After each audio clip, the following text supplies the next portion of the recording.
ನಮಸ್ಕಾರ ಗೆಳೆಯರೇ ಹಾಗೂ ವೀಕ್ಷಕರೇ, ನನ್ನ ಯೂಟ್ಯೂಬ್ ಚಾನಲ್ಗೆ ತಮಗೆಲ್ಲರಿಗೂ ಸ್ವಾಗತ ಹಾಗೂ ಸುಸ್ವಾಗತ. ವಿಡಿಯೋ ಶುರು ಮಾಡೋಕ್ಕೆ ಮುಂಚೆ ಯಾರು ಸಬ್ಸ್ಕ್ರೈಬ್ ಮಾಡ್ಕೊಂಡಿಲ್ಲ ನಮ್ಮ ಚಾನಲನ್ನು ದಯವಿಟ್ಟು ಮಾಡಿಕೊಳ್ಳಿ. ವಿಡಿಯೋ ಇಷ್ಟ ಆದರೆ ಲೈಕ್ ಮಾಡಿ, ಆದಷ್ಟು ಜಾಸ್ತಿ ಶೇರ್ ಮಾಡಿ, ಕೆಳಗ ಕಾಮೆಂಟ್ ಮಾಡಿ. ನಿಮಗೆ ಸೂಕ್ತವಾಗಿ ನಾನು ಸ್ಪಂದಿಸ್ತೇನೆ. ಗೆಳೆಯರೇ ಹಾಗೂ ವೀಕ್ಷಕರೇ, ನಾವು ಬಾಲ್ಯದಲ್ಲಿ ಕೇಳಿದ್ವಿ ನಮ್ಮ ಭೂಮಂಡಲಕ್ಕೆ ಆಕ್ಸಿಜನ್ ಬರೋದು ಗಿಡ ಮರಗಳಿಂದ, ಅರಣ್ಯ ಪ್ರದೇಶಗಳಿಂದ ಅಂತ.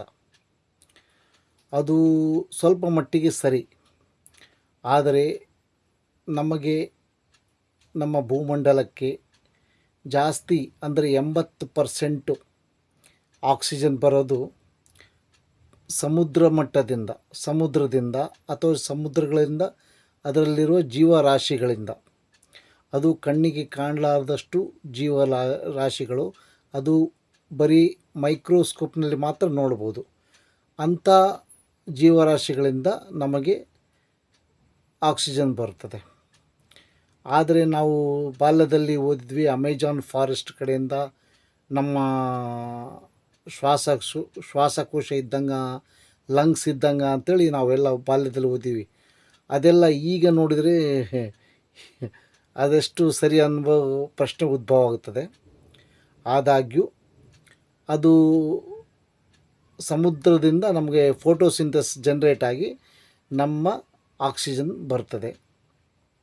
ಪ್ರಕೃತಿ ನಮ್ಮ ಕೈಯಲ್ಲಿಲ್ಲ, ಅದು ಅದರ ಮುಂದೆ ಇದೆ, ನಾವು ಅದರ ಹಿಂದೆ ಇದ್ದೇವೆ. ಅದು ನಮ್ಮ ಕೈಯಲ್ಲಿ ಇಲ್ಲ, ನಾವು ಅದರ ಕೈಯಲ್ಲಿವೆ. ಅದಕ್ಕಾಗಿ ನಾವು ಆದಷ್ಟು ಪ್ರಕೃತಿಯನ್ನು ಉಳಿಸೋಣ, ಬೆಳೆಸೋಣ.